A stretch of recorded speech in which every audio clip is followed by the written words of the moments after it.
selamanya.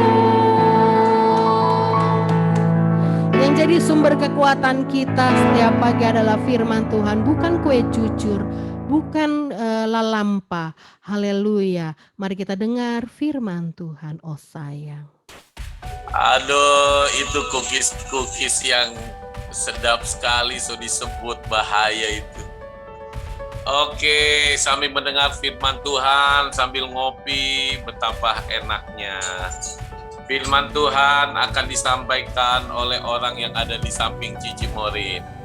Silakan, Om Oh Iman. sayang.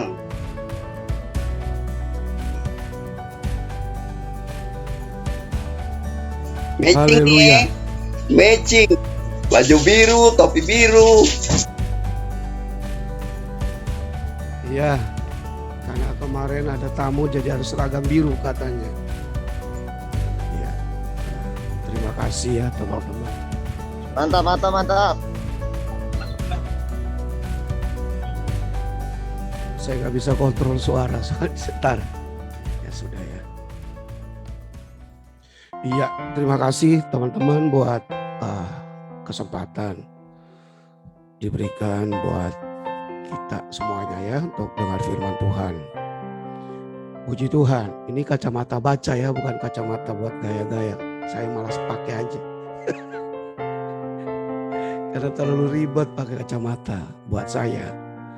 Iya. Ada sebuah kisah teman-teman di dalam kitab Keluaran. Ulangan ya. Pasal 31. Ulangan pasal 31 ayat yang ke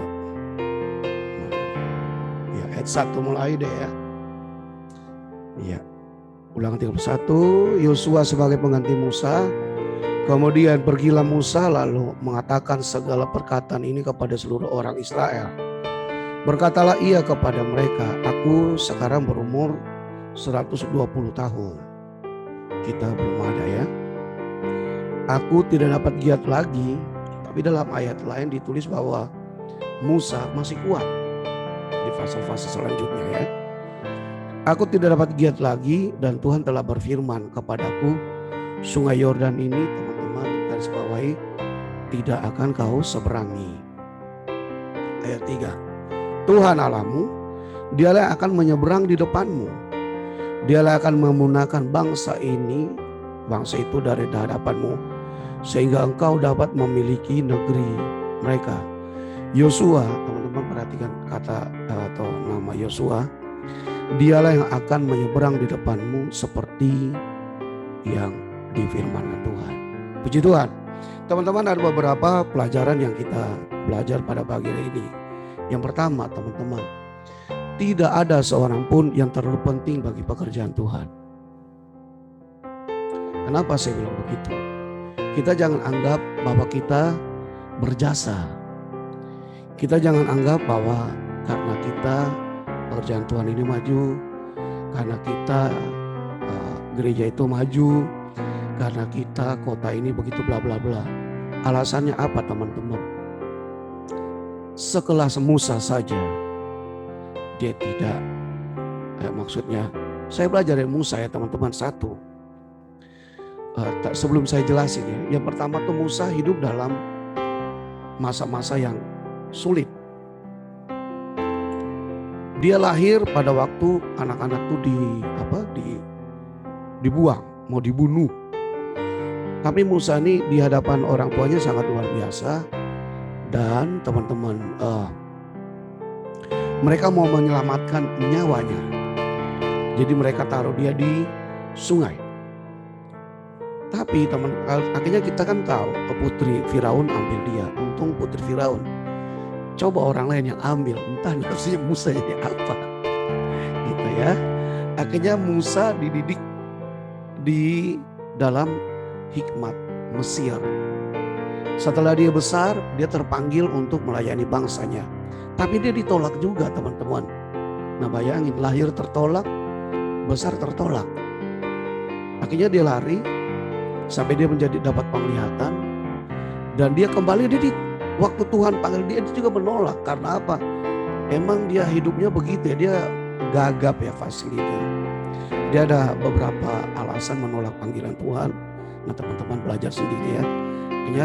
Dia kembali juga ke Mesir.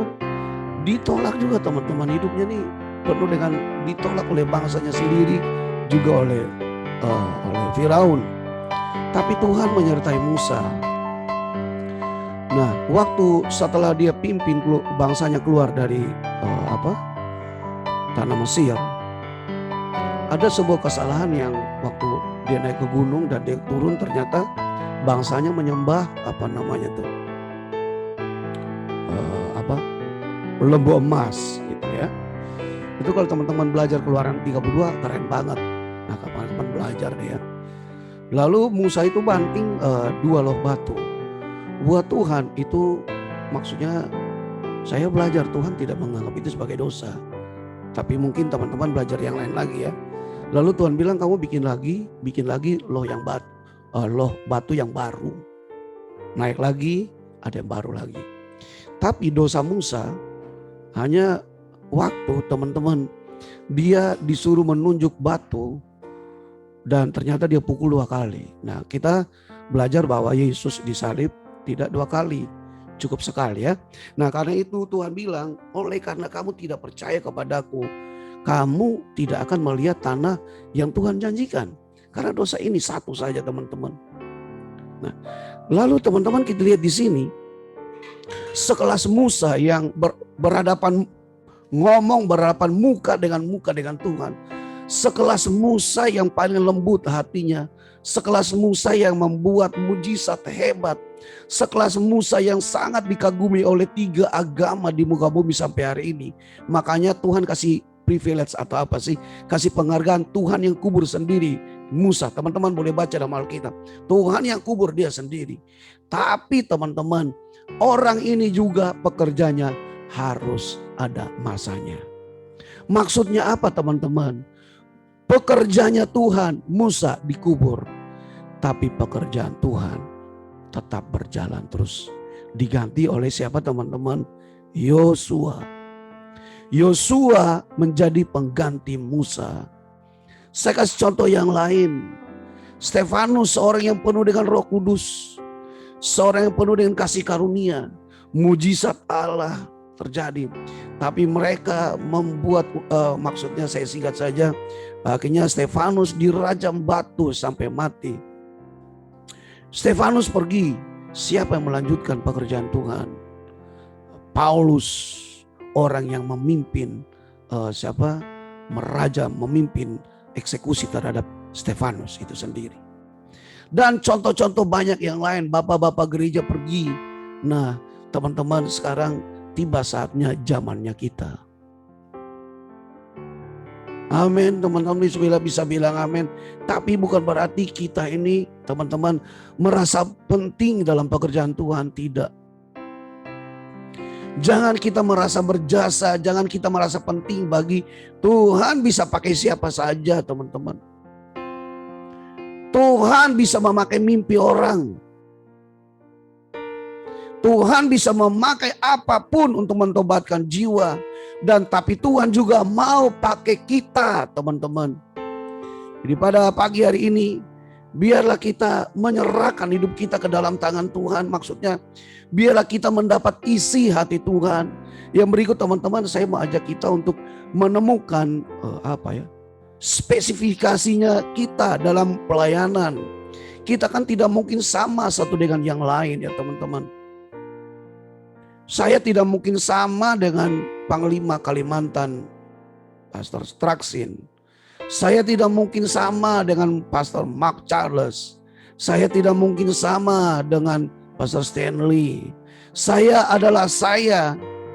Teman-teman adalah teman-teman. Tapi Tuhan mau pakai spesifikasi kita masing-masing. Nah, tugas kita adalah temukanlah spesifikasi itu. Temukanlah panggilan khusus dalam hidup saudara. Temukanlah panggilan itu di dalam gereja lokal saudara, teman-teman. Ya, itu terima kasih ya sudah ditulis. Ini aku bukan utuslah dia.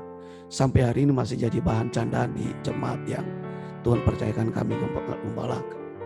Mereka kan dengar-dengar mau ke NTT. Jadi si A bilang, ini saya, utuslah B. Si B bilang, Tuhan ini saya, utuslah C. Nah, mereka bercanda-bercanda ya.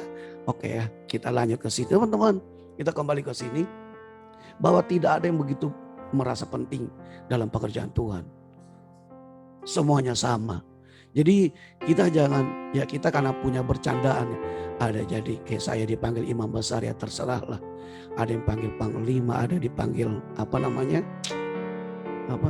komandan lah. Itu karena istilah bercanda-bercanda kita. Kayak Israel kan dipanggil Yes Yurun. Nah itu tuh kayak panggilannya ya. Ya no problem. Tapi kita tetap jangan maksudnya kita merasa bukan ini penting nih. Kalau nggak ada gua nih WF nggak jalan sorry. Tidak ya. Kalau kamu, saya selalu bilang sama jemaat, kalau kamu nggak mau Tuhan pakai orang lain. Saya juga bilang sama jemaat, saya mau dipakai Tuhan jadi gembala sini. Puji Tuhan saya mau. Kalau saya nggak mau Tuhan pakai orang lain jadi gembala kamu. Itu ya teman-teman, kita kembali ke sini. Jadi teman-teman tidak ada yang terlalu semua ada masanya lah.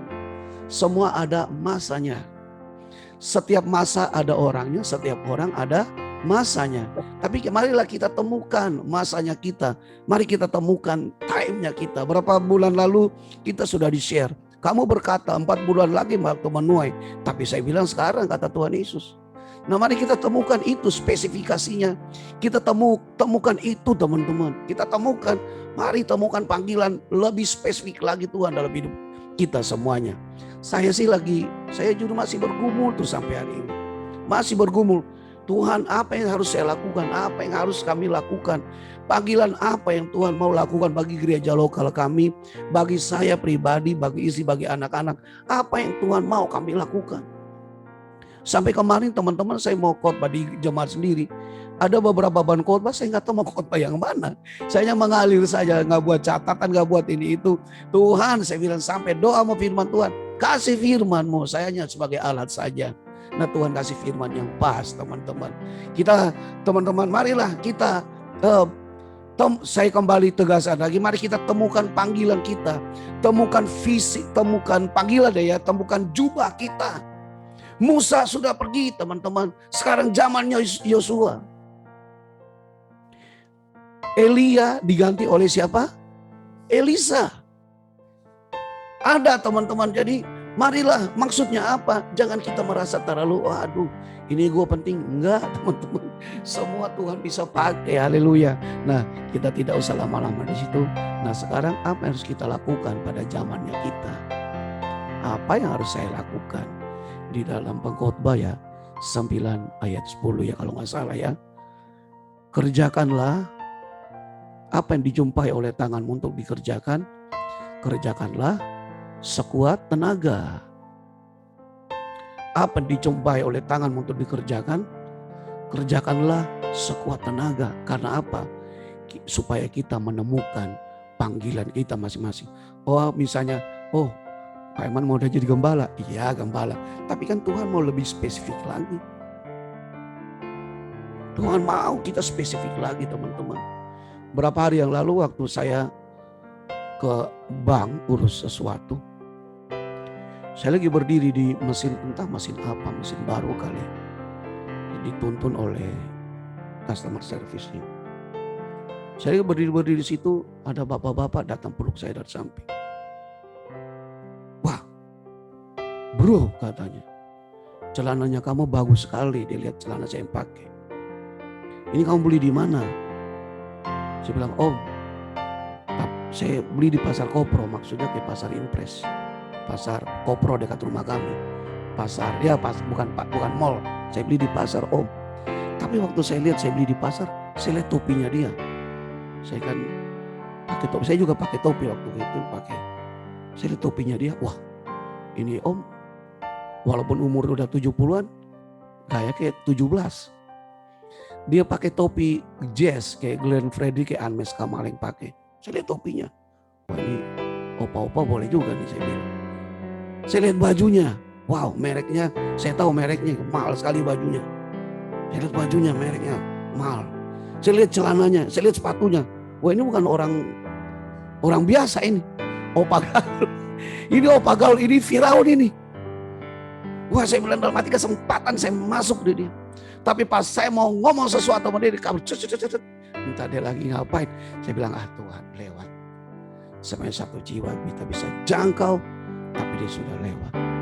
Nah, teman-teman, kita kembali ke sini. Apapun teman-teman dalam hidup kita, Tuhan bisa pakai untuk memenangkan jiwa. Amin teman-teman. Jadi marilah kita temukan panggilan kita. Apapun yang dikerjakan oleh tanganmu, lakukanlah dengan sekuat tenaga. Siapa tahu ini atau tidak berhasil. Saya ingat teman-teman, jemaat share. Jemaat bilang begini sama saya, Bapak Gembala, tidak peduli Bapak Gembala pakai baju apa, yang penting bisa bayar. Ini kan mereka kan begitu ya. Nggak peduli mau pakai baju jelek mau apa, yang penting bisa bayar katanya. Oh ya betul juga ya, saya bilang. Nah kadang teman-teman, jadi maksudnya kita jangan anggap remeh berkat Tuhan. Nanti saya buka rahasianya. Kita jangan, wah ini gue dari kampung nih. Saya ini jujur anak kampung. Saya cerita waktu saya datang dari kampung, turun di Surabaya saya nangis. Karena beda Kupang dengan Surabaya, langit dan bumi. Saya nangis minta pulang. Kaget saya lihat di Kupang model gini. Sampai Surabaya beda langit dan bumi. Nangis.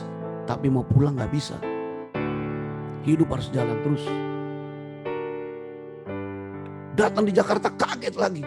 Masuk sekolah Alkitab saya lihat anak-anak kelas 2. Wah keren semuanya. Saya sendiri dari kampung, anak kampung. Tapi puji Tuhan teman-teman. Untungnya puji Tuhan ya, bukan Tuhan bela saya. Saya main musik lumayan lah. Nggak jelek-jelek amat sih. Maksudnya ya saya dengan anak-anak kota saya bisa bersaing lah ya. Makanya dengan ada teman saya satu angkatan, kami jadi grup, maksudnya grup band gitu. Akhirnya teman-teman hidup jalan terus. Sampai sekarang kalau suruh pulang saya agak malas. Karena sudah keenakan di sini. Paling di Kupang 3 hari paling lama. 5 hari saya minta. Berapa tahun lalu saya pulang, saya bilang mesti saya 5 hari. Hari ketiga saya minta reschedule tiketnya. Tapi bayar Pak kata. Ya bayar aja, pokoknya saya pulang. Saya udah gak betah. Udah kembali ke sini ya teman-teman. Mari kita lakukan teman-teman. Saya ulang ke jemaat tadi. Apapun yang kita lakukan untuk Tuhan. Maksudnya lakukan sekuat tenaga. Lalu saya kembali ke jemaat. Jemaat bilang begini. Waktu share sama saya, sama kami ya. Ada hal-hal yang kelihatannya tidak mungkin. Tapi bukan berarti tidak bisa. Teman-teman, saya aminkan kata-kata jemaat ini. Ada hal-hal yang di depan kita kelihatannya tidak mungkin. Wow, kelihatannya sih enggak. Tapi bukan berarti tidak bisa teman-teman. Nah teman-teman, sekarang zamannya kita mau buat apa? Kelihatannya tidak mungkin misalnya. Kelihatannya kita mau buat ini, waduh kelihatannya susah ini. Tapi teman-teman bukan berarti tidak bisa, bilang amin. Bukan berarti tidak bisa teman-teman, mari kita bergerak. Mari kita melakukan sesuatu. Tapi bukan berarti kita penting-penting amat sama Tuhan. Maksudnya mumpung zamannya kita lakukan sekuat tenaga. Tapi jangan kegeeran, ini karena gue penting. Nah, jangan so penting, tapi kita lakukan sekuat tenaga, itu maksud saya ya. Karena ini zamannya kita. Apa yang dijumpai oleh tanganmu untuk dilakukan, lakukan sekuat tenaga. Karena apa? Ini zamannya kita. Jemaat bilang, kelihatannya sih susah, tapi bukan berarti gak bisa. Wah, saya tangkap itu. Saya tangkap itu teman-teman. Makanya kemarin habis khotbah di depan jemaat, saya tantang mereka. Apa yang menurut kamu kalian gak bisa? Ayo. Apa yang menurut kamu susah? Nah sekarang kita sudah temukan, kelihatannya sulit tapi bukan berarti tidak bisa. Kelihatannya sulit tapi bukan berarti tidak bisa. Nah teman-teman, visinya teman-teman apa? Mimpinya teman-teman apa? Saya punya visi yang besar, sudah bertahun-tahun saya gambar di Alkitab saya ini. Teman-teman kalau mau tahu catatan harian, boleh buka Alkitab saya dari Kejadian sampai Wahyu. Ada nama-nama yang saya tulis di setiap ayat. Misalnya si A ayat ini, si B. Saya ada berdoa buat beberapa ibu yang susah hamil ya teman-teman ya. Saya tulis namanya di situ. Dan Tuhan jawab satu-satu. Semalam saya dengar satu lagi. Saya mesti cari ayatnya. Ada tulis misalnya ibu A, B, C, D, E, E. Saya sudah coret satu-satu. Sudah coret satu-satu. Coret satu-satu. Tuhan jawab. Puji Tuhan. Saya punya kesaksian deh ya. Ada di Mazmur 20 ayat 5 kalau nggak salah ya. Saya tulis berapa tahun lalu. Saya nikah.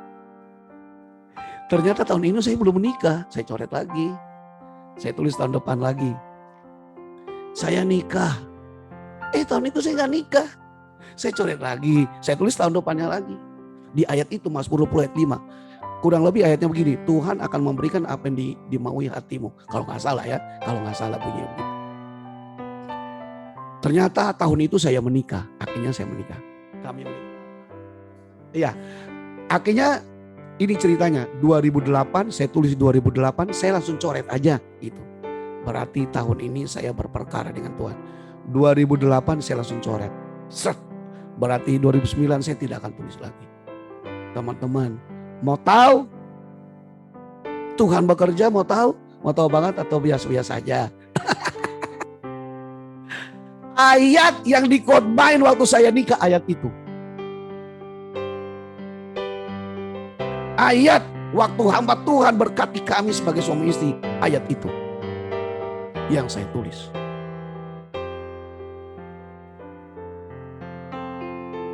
Masih percaya kuasa Tuhan? Kasih jempol dong. Masih percaya kuasa Tuhan? Saya bersaksi, saya tidak akan bosan bersaksi ini. Karena saya alami satu bersaksi. Berapa minggu lalu saya berdoa. Saya tidak bilang istri. Kadang kalau saya berdoa kan saya bilang istri, saya bilang. Tapi kali ini saya tidak bilang. Saya bilang Tuhan, saya pingin tas dari hamba Tuhan itu.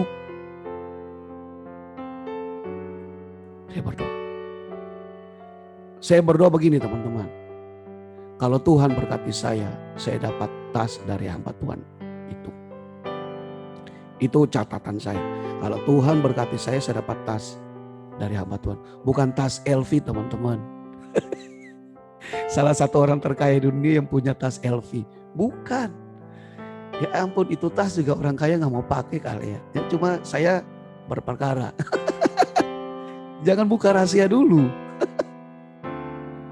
Saya berdoa Tuhan, kalau Tuhan berkati saya, Tuhan kasih tas dari hamba Tuhan itu. Ternyata teman-teman, waktu kami ketemu, dia buka koper, dia bilang, "Bro, ini tas buat kamu." Saya diam. Pulang dari malam-malam itu jam 11 atau jam 11-an malam. Di mobil saya bilang, "Nih tas hasil doa." Berarti Tuhan berkati saya. Bukan soal harga tasnya. Ya tiketnya mahal. Itu bukan soal harganya teman-teman. Bukan soal apanya. Bukan soal fisiklinya. Bukan soal yang kelihatannya. Tapi imannya, doanya. Itu yang sangat mujizatnya, itu yang tidak bisa dibeli dengan uang. Amin. Mujizat masih terjadi sampai hari ini. Puji Tuhan. Amin teman-teman. Mujizat masih terjadi sampai hari ini. Percaya. Amin teman-teman, mau sabut tulis. Dalam Alkitab saya ada. Tapi sialnya, bukan sial, maaf. Dulu saya jadi guru kan, saya jadi guru sangat baik hati. Dan tidak sombong. Itu Maria Vina mantan murid. Dia tahu lah. Satu saat ada satu anak nakal sekali teman-teman. Wah maaf ya, saya kan ikut gaya guru kami Om Yoyo. Saya hajar pokoknya. Pokoknya saya hajar orang-orang begitu. Gak ada ampun. Lalu saya tulis namanya di sebuah ayat di Amsal yang pokoknya ini anak kurang ajar. Ternyata sampai sekarang hidupnya begitu. Nah saya mesti cari ayat itu lagi, saya harus hapus namanya dari kitab kehidupan saya. Itu bukan apa, dukun apa tuh namanya? Apa sih? Bukan pelet, apa sih namanya orang, bukan dukun. Tidak. Santet ya. Saya harus cari Makanya ini bahaya kalau kita tulis orang di ayat itu. Kalau terjadi kita lupa ayat di mana, halaman berapa, susah mau hapus di Kejadian seumur hidup. Dah kita lanjut ke sini. Tapi dalam Alkitab saya juga tulis mimpi-mimpi saya teman-teman. Saya gambar semuanya. Oh saya. Saya bersaksi satu nih, saya bersaksi. Berapa tahun lalu teman-teman, saya gambar mobil Innova. Tempel mobil Innova. Lalu saya bilang satu saat saya punya mobil Innova. Ternyata tahun 2000 berapa ya? 2000, sekarang sudah lama kami punya mobil Innova udah jual. Tuhan kasih mobil Innova. Teman-teman, tanpa apa-apa. Jadi maksudnya tanpa ribet bahasa-bahasa tahun 2000, aduh saya lupa lagi. 2002 atau 2003, sorry bukan. 2012, 2011 saya lupa, maaf. Tanya Cimorin. Iya, dia juga lupa. Tapi teman-teman, kami kan dari mobil lama kan tahulah mobil entah mobil itu. Waktu kami naik mobil itu teman-teman kami hanya bisa nangis. Oh Tuhan Yesus baik.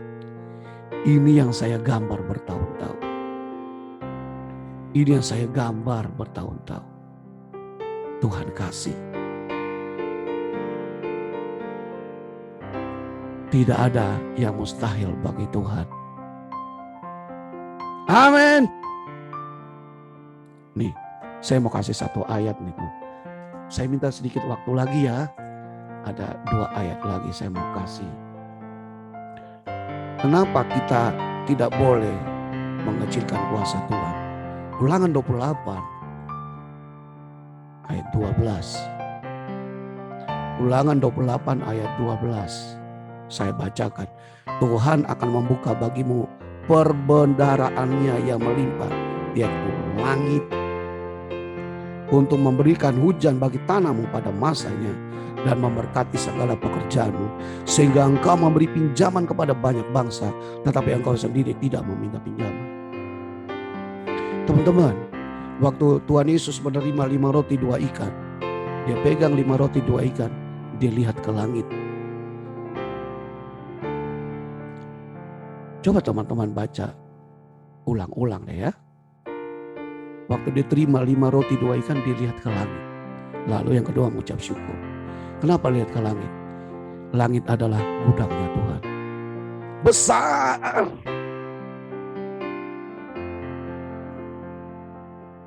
Gudangnya Tuhan besar sekali teman-teman.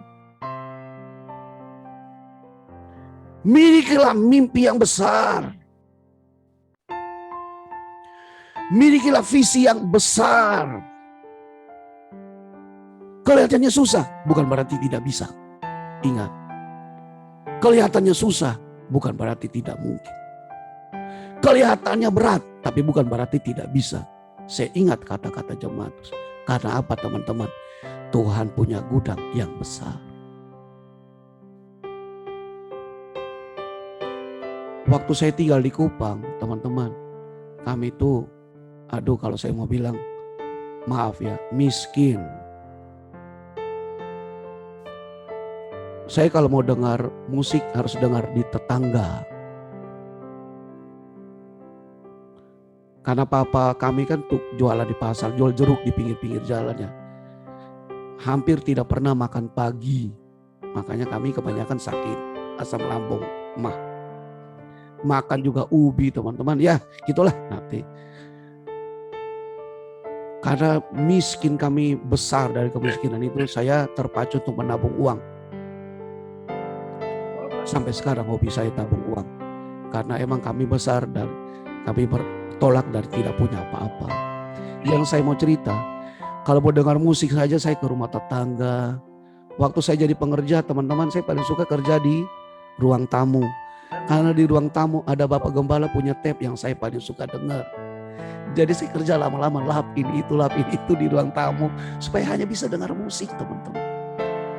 Karena saya suka musik. Tapi saya sambil tabung uang. Saya ingat uang jajan saya sebulan 25.000. Bapak Gembala kasih. 5.000 saya kasih persepuluhan. 20 saya langsung taruh di bank. Setelah itu terserah Tuhan. Mau mati mau hidup. Pokoknya 20.000 saya tabung. Ternyata duit tabungan saya banyak sekali. Gembala lihat, kok duit kamu banyak sekali. Saya bilang, iya om, saya nggak pernah makan duit. Saya makan aja di pastori, duitnya saya tabung semuanya. Setelah di sini terus, ini jeleknya kali ya. Saya beli speaker, beli tape tuh sampai 30-an. Mabok deh lo. Karena saking dari kecil miskin teman-teman. Mau dengar musik, mau dengar ini susah. Sampai 30 lebih saya beli. Tapi saya nggak pelit ya, saya kasih orang lagi semuanya. Tinggal yang beberapa saya suka saja. Itulah teman-teman. Tuhan bisa berkati kita teman-teman. Berkati kita. Jadi jangan tertolak kalau kita miskin, tidak punya apa-apa, sekolah nggak lulus, apapun. Tuhan kita bisa berkati kita asal kita baik-baik dengar firman Tuhan. Cinta firman Tuhan. Amin teman-teman. Lihat tuh kalau teman-teman punya visi. Ini tidak mungkin. Lihat ke langit itu. Langit atau apa benda perbendaharanya Tuhan banyak sekali. Haleluya, puji Tuhan. Teman-teman.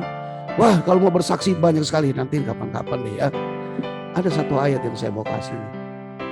Ayat terakhir deh ya. Ulangan 28 ayat 34. Ulangan 28 ayat 34. Engkau akan menjadi gila karena apa yang dilihat oleh matamu. Bahasa sederhananya begini. Kalau engkau hidup karena melihat, engkau bisa gila. Jadi kita hidup ini lihat apa yang tidak kelihatan. Coba hidup berdasarkan apa kata orang. Baca status orang nangis.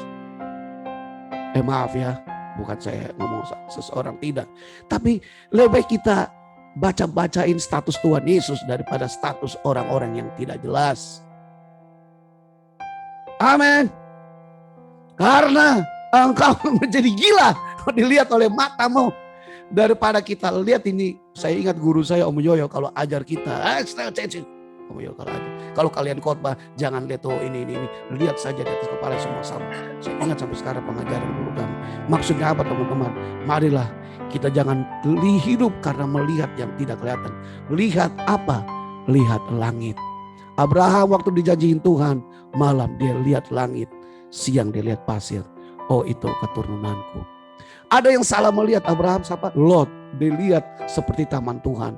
Ternyata itu sampai di Sodom dan Gomora. Tapi setelah Lot pergi, Tuhan bilang kepada Abraham, sekarang Lot sudah pergi. Istilahnya gitu. Kamu lihat kiri, kanan, depan, belakang. Tanah itu kau berikan kepadamu. Jangan salah lihat teman-teman. Lihat kenyataan bisa gila. Maaf ya saya ngomong kasar. Tapi lihat kepada langit di atas sana. Itulah gudangnya Tuhan. Puji Tuhan, Tuhan Yesus memberkati semua hamba-hamba Tuhan di WF.